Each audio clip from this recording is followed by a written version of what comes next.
Voilà, on va s'intéresser à présent à un site très particulier à Paris, réputé auprès notamment des étudiants étrangers. C'est la Cité internationale universitaire de Paris. Nous sommes en direct avec vous, Laurence Marion. Merci d'accepter de répondre à nos questions. Vous êtes déléguée générale de la Cité internationale université parisienne. Alors, on vient de voir ce reportage à l'instant sur la santé mentale des étudiants dans le contexte actuel que l'on connaît. Les chiffres sont assez inquiétants, hein. Selon une enquête parlementaire, 50% des jeunes s'inquiètent pour leur santé mentale, tandis que 23% des étudiants ont eu des pensées suicidaires ces dernières semaines, ces derniers mois. Quelle est la situation sur votre campus aujourd'hui? Est-ce que vous êtes vous aussi confronté à des situations du même genre?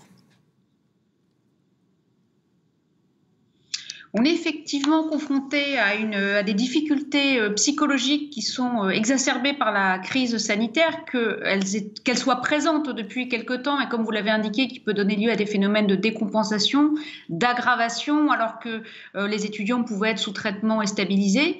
Mais on observe également l'apparition de troubles psychologiques liés à une anxiété particulière due à la crise, aux conditions qui sont extrêmement pesantes et une crise qui se prolonge dans la durée. Et puis une situation, c'est vrai, notamment pour les étudiants étrangers, qui est particulièrement difficile à vivre parce qu'ils sont loin de leur famille, dans une société dont ils ne maîtrisent pas toujours aisément la langue ou l'accès aux dispositifs médicaux, même si on s'efforce de les accompagner. Donc tout cela crée une situation où les tensions psychologiques sont effectivement très importantes et en tout cas beaucoup plus inquiétantes que ce qu'on connaît dans le passé. À cela s'ajoutent des difficultés financières qui peuvent contribuer à alimenter l'anxiété et qui sont vraiment une préoccupation très importante pour nous pour accompagner ces étudiants. Comment est-ce que vous les aidez justement à faire face dans le contexte actuel? C'est vrai que le campus a une situation particulière. Pour tous ceux qui ne connaissent pas, ce sont tout un alignement de maisons, de bâtiments dédiés à des pays qui sont les uns à côté des autres. Ça, c'est une disposition qui n'est pas la même partout en France, hein. Alors vous avez raison, le site de la Cité internationale universitaire de Paris, au sud du 14e arrondissement, avec un grand parc, des maisons, une présence humaine plus importante que ce qu'on peut connaître dans certaines résidences plus anonymes, et un lieu où il est sans doute moins difficile qu'ailleurs d'être confiné. Les étudiants sont entre eux dans un cadre relativement agréable, et c'est vrai que ça ne peut que favoriser le confinement, puisqu'ils sont près de 5 000 ou 6 000 à être confinés sur le site. Pour autant, ça n'enlève rien des difficultés psychologiques qu'on a pu évoquer. Et puis, ils sont surtout confrontés à des difficultés financières qui sont tout à fait spécifiques à cette crise, à cette période de crise sanitaire, puisqu'on a vu disparaître la plupart des petits jobs étudiants qui pouvaient consister à être serveur dans un restaurant ou faire des livraisons ou du babysitting, donner des cours particuliers. On a également des bourses avec des dévaluations monétaires qui sont remises en cause, un soutien familial qui parfois s'effondre du fait de la crise économique. Je pense aux étudiants libanais qui sont très durement touchés par la crise. Donc tout cela crée un contexte tout à fait particulier où ces étudiants, bien qu'ils vivent dans cet espace agréable de Paris, sont confrontés à un reste à vivre qui est très faible une fois que le loyer est payé.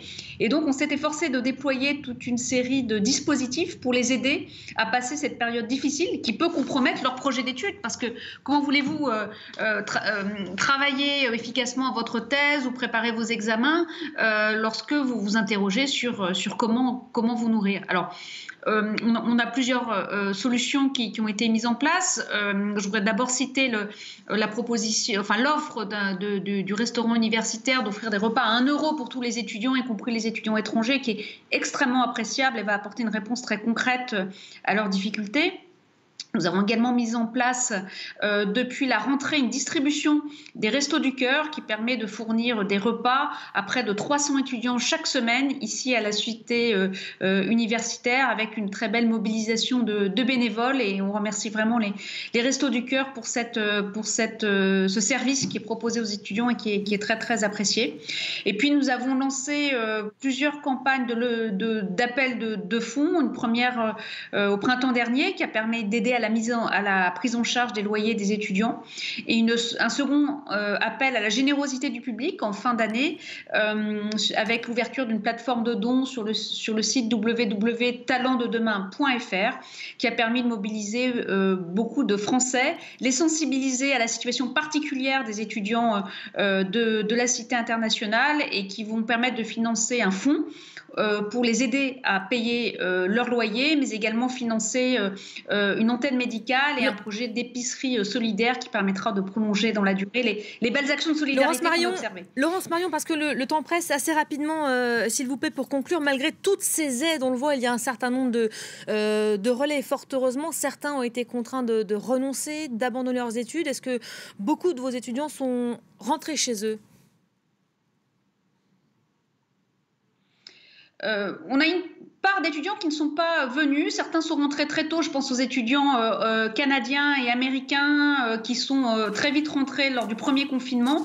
Les autres sont restés pour la plupart parce qu'ils préféraient rester sur site, parce que les frontières étaient fermées ou qu'ils n'avaient pas la possibilité de rentrer chez eux, les billets d'avion étant excessifs. Donc on fait tout pour leur permettre de continuer leurs études et de ne surtout pas les interrompre pour de mauvaises raisons. En maintenant le lien, on l'aura compris. Merci beaucoup Laurence Marion d'avoir été notre invitée du jour en cette journée de solidarité au monde étudiant.